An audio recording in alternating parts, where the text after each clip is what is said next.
Assalamualaikum warahmatullahi wabarakatuh. Apa kabarnya anak-anakku sekalian hari ini? Semoga kalian selalu dalam keadaan sehat walafiat, selalu semangat dan selalu tetap ceria, serta mudah-mudahan selalu dalam lindungan Allah Subhanahu wa taala. Anak-anakku sekalian, sebelum kita mulai belajar, kita berdoa terlebih dahulu. Yuk kita berdoa. Bismillahirrahmanirrahim. Rabbi zidni ilman warzuqni fahman. Anak-anakku sekalian, kita hari ini belajar tema 4, subtema 3, pembelajaran 5 dan 6. Di mana tujuan pembelajaran hari ini adalah 1. Dapat mempraktekkan ilustrasi objek benda. 2. Dapat menjelaskan kegiatan ekonomi dalam proses menghasilkan jasa. 3. Dapat menentukan pesan moral dalam dongeng. 4. Dapat membedakan sikap baik dan tidak baik.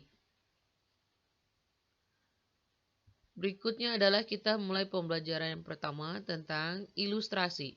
Ilustrasi adalah gambaran suatu benda atau kondisi lingkungan tertentu. Di mana ilustrasi bisa berupa pemandangan. Kita dapat menambahkan gambar benda-benda yang ada di sekitarnya. Kita lihat contoh pemandangan pantai. Dimulai dengan menggambar lautan disertai pantai, kemudian matahari yang baru terbit dan pohon kelapa. Sketsa awal itu kemudian kita tambahkan dengan perahu, gunung, tanaman yang lain. Kemudian setelah itu kita tebalkan, maka jadilah gambar di bawah ini dengan sudah ditambahkan dari beberapa gambar yang lain. Anak-anakku sekalian, selain pembuatan kertas, ketika kemarin Ibu jelaskan, kegiatan ekonomi juga terdapat pada proses pembuatan makanan setiap hari, yaitu beras. Di mana tahap awal adalah sawah dibajak oleh petani menggunakan traktor. Setelah dibajak, baru petani menanam padi di sawah.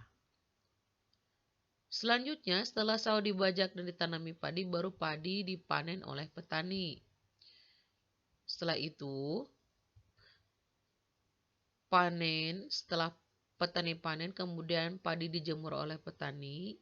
Setelah dijemur, baru digiling untuk menjadi beras.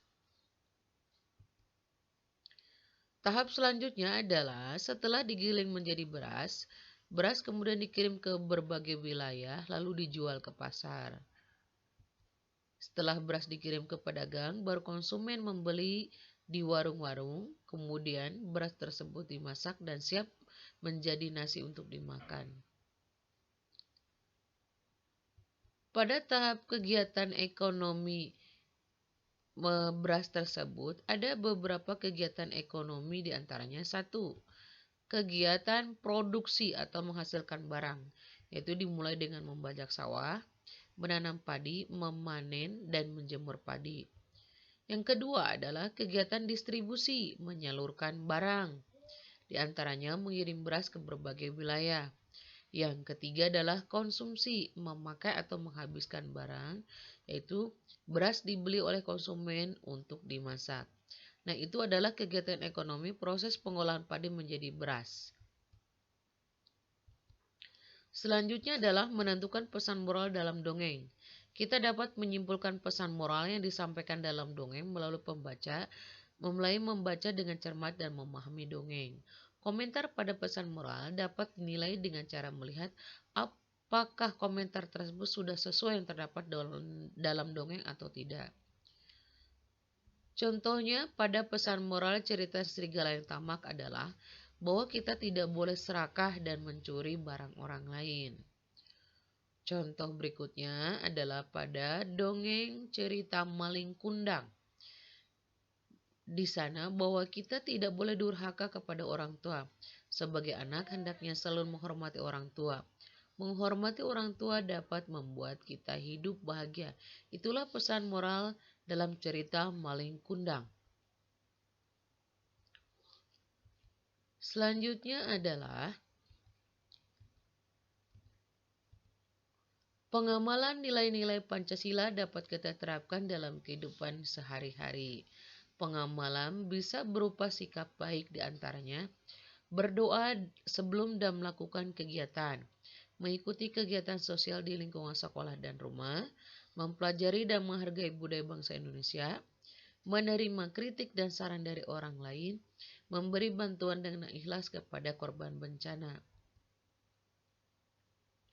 Adapun contoh pengamalan dari sikap tidak baik yaitu 1.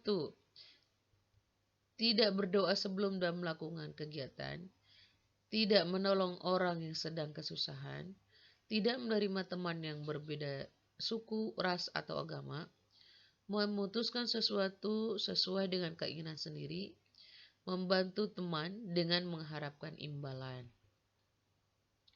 Itulah anak-anakku sekalian tema 4 subtema 3 dari pembelajaran 5 dan 6. Semoga apa yang Ibu berikan bisa bermanfaat untuk kalian dan semoga Allah memberikan pemahaman kepada kalian. Demikian yang bisa Ibu berikan dan Ibu ucapkan terima kasih. Wassalamualaikum warahmatullahi wabarakatuh.